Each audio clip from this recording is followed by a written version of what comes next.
มาเข้าครัวนำกันเด้อมื้อนี้เมนูอาหารจานแรกกะจิมาต้มถั่วเลนทิวหรือว่าเลนเตคัดพี่น้องอันถั่วนี้ค่อยกะล้างเลือกเอาเม็ดแบบว่าเม็ดเครื่องเม็ดด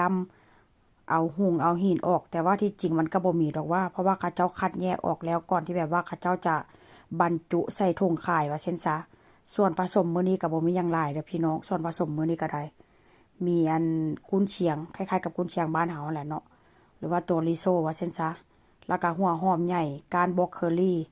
แล้วก็แครอทมื้อนี้นะเพราะว่าผักก็บ่มีหยังหลายธรรมดาก็ต้องแบบว่าอันใส่บวบสเปนนำแต่ว่ามันบ่มีพี่น้องก็เลยแบบว่ามีหยังในตู้เย็นก็เอามาใส่แล้วก็ค้างหม้อ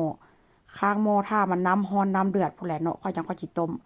แอนบอกพี่น้องถั่วนี่นะก่อนค่อยจะเอาไปต้มมันค่อยก็จะมาเลือกก่อนบางเทื่อหันเลือกไปเลือกมามันจะมีแบบว่าอัน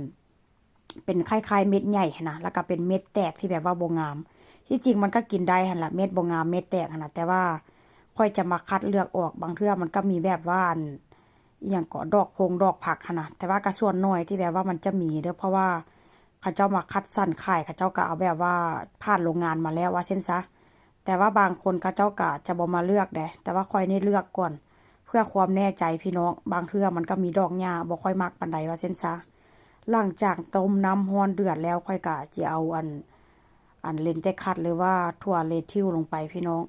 หลังจากเอาถั่วลงไปแล้วก็จะเอาแครอทลงไปแล้วก็หัวหอมอันนี้เป็นหัวหอมใหญ่เด้ออันนี้การบล็อกเคอรี่แล้วการจะเอาตัวริโซลงไปหลังจากนั้นก็ให้ผัวปิดหม้อมื้อนี้ก็คือเก่าใส่ผัวได้ทันบ่ใส่ผัวนี่ค่อยก็สิบ่กล้าต้มพี่น้องเพราะว่าผัวบอกว่าใช้เวลาแค่15นาทีเปื่อยคักเปื่อยแน่จนถั่วแบบว่าถั่วมันอ่อนมันนิ่มพุ่นล่ะเพราะว่าถั่วนี่มันค่อนข้างจะแข็งถ้าหากว่าค่อยต้มนี่ก็40นาทีก็ยังบ่เปื่อยส่วนหลายนี่ถ้าหากว่าค่อยเฮ็ดนี่ก็ค่อยจะต้มใส่หม้อที่แบบว่าเป็นฝาปิดหั่นน่ะแต่ว่ามันก็ใช้เวลาแล้วก็เปลืองไฟว่าเช่นซะมื้อนี้ก็เลยให้ผัวต้มให้พี่น้องขนาดว่ามาถ่ายจังซี่ก็ย้านเด้ย้านหยังเพราะว่ามันค่อนข้างจะเสี่ยงเป็นตาย้านหั่นน่ะว่าเช่นซะ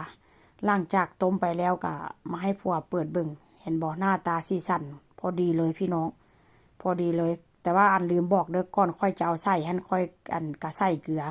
ก่อนที่ว่าค่อยจะปิดหั่นน่ะพี่น้องปิดฝาหม้อนะค่อยก็ใส่เกลือก็ใส่แบบว่า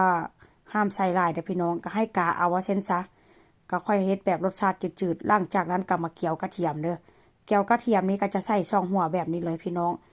ตั้งน้ำมันร้อนๆเกี่ยวน้ำมันแบบว่าร้อนๆแล้วเอากระเทียมลงไปเกี่ยวจนมันหอมพุ่นล่ะจนกระเทียมแบบว่าเหลืองว่าเช่นซะมื้อนี้ผัวลงมือมาเฮ็ด